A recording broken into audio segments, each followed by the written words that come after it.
the most asked question this week regarding haircuts and shaving. How do we do it? What does it work? We'll try to make it a very quick synopsis of the halacha that pertains specifically to this week. We know the Shulchan Aruch explains in Siman Taf Tzadi Gimel, Seif Bet, Noagim Shelo Listaper Ad Lamed Gimel LaOmer, Shomrim She'az Pasku Milamut, Ve'en Listaper Ad Yom Lamed Aleph Boker, Ela Im Ken Chal Yom Lamed Gimel Erev Shabbat, She'az Misaprim Bo Mipnei Kavod Shabbat. So Shulchan Aruch explains very simply that one should not get a haircut, or he uses the word listaper.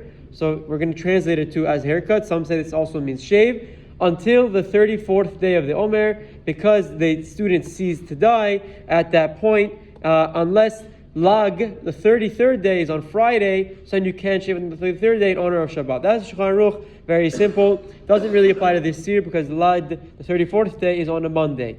The Rama continues and adds, "Umedinot elu en noagim kedvarav ela mistaprin beyom lamed gimel umarbin bo ketzat simcha ve'in omrim bo tachanun." But in our communities, in our places, the Rama says, in the places of Ashkenaz, we don't hold like this opinion, but rather we get haircuts on the 33rd day, and we have a little more choshia, more simcha. We don't say tachanun. And you should only wait until the 33rd day itself to get a haircut, not the day before. Quoting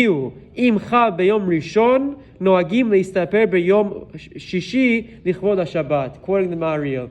But if Lag Laomer falls out on the 33rd day of the Omer falls out on Sunday, you can make it earlier, get a haircut on Friday, Mipnei Kavod Shabbat, to honor and give the proper kavod, proper respect for Shabbat, the holiest day of our week. So because of this, Rabbi Chaim has been asked at least a dozen times already in one day. I'm sure he's going to get us another 100 times in the next few days. What do we do this year? We know Mesharis historically have had the minhag to get haircuts and shave on the 33rd day of the Omer.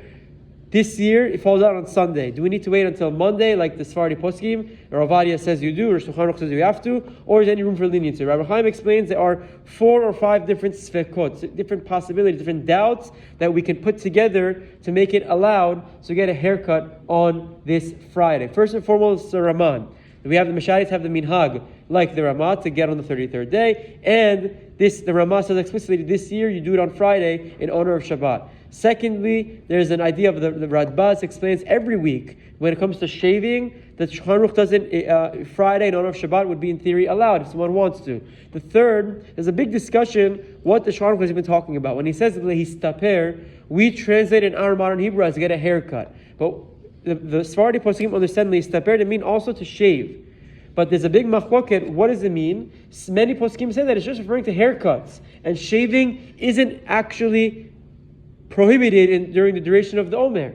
So for these 3 reasons, and there are a few more that exist, Rabbi Chaim explains that this year, because Lag, La Omer, the 33rd day falls out on Sunday, one would be allowed to get a haircut and shave this Friday in honor of Shabbat, because we have to understand the importance of Shabbat supersedes any minhag, especially such a minhag like this that is only merely a minhag, and it's a minhag of avelut that we know we usually go leniently when it comes to avelut. So for that reason, this Friday, one would be allowed to get a haircut, one would be allowed to shave, especially if we have a choshi, we have the chatan in the room right now, there's a simcha on Sunday night, that you won't be able to go get a haircut on Sunday, and it's to ensure you don't go to the wedding. Not appropriate. You have to be happy for the Chatan and Kala. You can get it on Sunday, on Friday. Prepare, get haircuts and shave. That's the minhag, that's the halacha for this year. It's important to make it clear, and everyone should know that what Rabbi Chaim has advised for our community. Have a wonderful day.